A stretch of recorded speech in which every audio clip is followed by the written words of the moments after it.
देखेंगे कि इतनी पढ़ाई के बाद आपको क्या लगता है कि दुनिया के सबसे बड़े डिप्लोमेट कौन थे? मैं कहूंगा सबसे बड़े डिप्लोमेट एक श्री कृष्ण थे, एक हनुमान जी थे।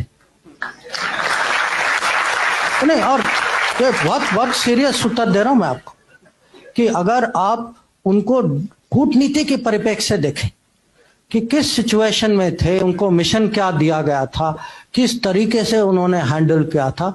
और हनुमान जी ने तो माने उसके साथ इतना इंटेलिजेंस भी और मिशन के आगे भी बढ़ गए थे। उन्होंने सीता को वो कांटेक्ट भी किया था, पूरी लंका की खबर ली, लंका को जला भी दिया उसके बाद। माने कैसे डिप्लोमेट निकले, माने ऑल पर्पस मल्टीपर्पस डिप्लोमेट। 10 बड़े स्ट्रेटेजिक कॉन्सेप्ट जो इंटरनेशनल रिलेशन मैं हर कॉन्सेप्ट का आपको एक महाभारत में इक्विवेलेंट दे सकता हूं कि अगर आप कहें अरे आज मल्टीपोलर वर्ल्ड है, उस समय भी अगर कुरुक्षेत्र के मैदान में क्या हो रहा था, वो मल्टीपोलर भारत था जिसमें अलग अलग राज्य थे।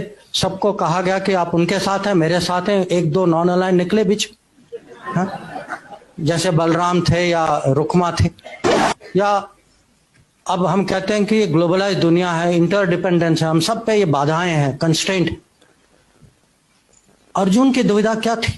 कंस्ट्रेंट ही थी कि वो इंटरडिपेंडेंट थे, इमोशनली इंटरडिपेंडेंट थे कि मैं अपने रिश्तेदारों के खिलाफ मैं कैसे लड़ाई करूं। पर वो भी वो फिजिकल मटेरियल इंटरडिपेंडेंस नहीं था, पर इमोशनल इंटरडिपेंडेंस था। या हम कभी कभी हम कहते हैं अरे पाकिस्तान ने ये किया वो किया, चलो हम स्ट्रेटेजिक पेशेंस दिखाते।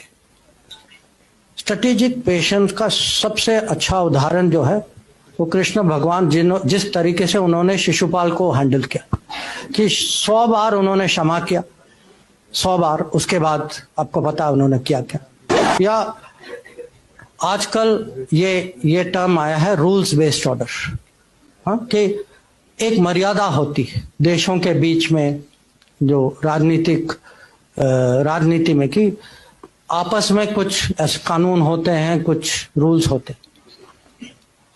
महाभारत की कहानी क्या है कि जो रूल्स का उल्लंघन करते हैं, जैसे कर्ण या दुर्योधन, वो अपने आखिरी समय में खुद उनको अचानक रूल्स याद आ जाती कि वो कहते हैं भाई ये नहीं करो क्योंकि ये रूल के मुताबिक। और पूरी जिंदगी जो है उन्होंने उसी रूल्स का उन्होंने पालन नहीं किया था। आज हम कभी कभी आपस में हमारी डिबेट होती है कि हमारे खिलाफ हमसे बड़ा देश। अब ये याद रखिएगा कि पांडव जो है, पांडव कौरव की प्रोपोर्शन जो थी वो 7-11 थी, कि वो छोटी फौज थी, उनके पास छोटी फौज थी पर बड़ी सोच थी। अनुशासन ज्यादा था, क्रिएटिविटी ज्यादा था, इंटेलिजेंस ज्यादा था, और श्री कृष्ण उनके साथ थे। और हम कभी कभी रेपुटेशनल कॉस्ट की बात करते हैं कि रेपुटेशन जो है कूटनीति में, राजनीति में भी, जिस पे आप भरोसा, अब भरोसा की मैं क्या कीमत बताऊं आपको, जिस पे भरोसा करते हैं उसकी जो वैल्यू जो है, पार्टी हो, आदमी हो, देश हो, रेपुटेशन की बहुत कीमत होती है। और पांडवों की रेपुटेशन जो है कौरव से इतनी अच्छी थी, रेपुटेशन का बहुत फर्क पड़ा।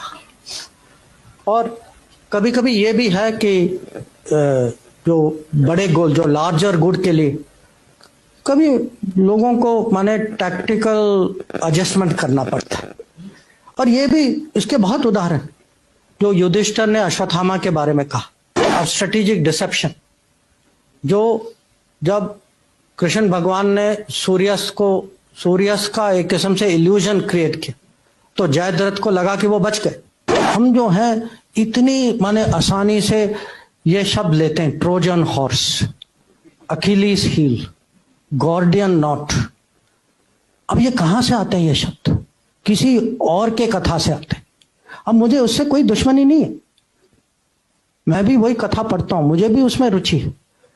पर मैं हमारे देशवासियों को समझाना चाहता हूं कि भाई आप अपने बारे में भी पढ़िए, इसका भी महत्व समझिए, इंडियन स्ट्रेटेजिक कल्चर दूसरों के अनुभवों और दूसरे के कथाओं से नहीं बनेगी।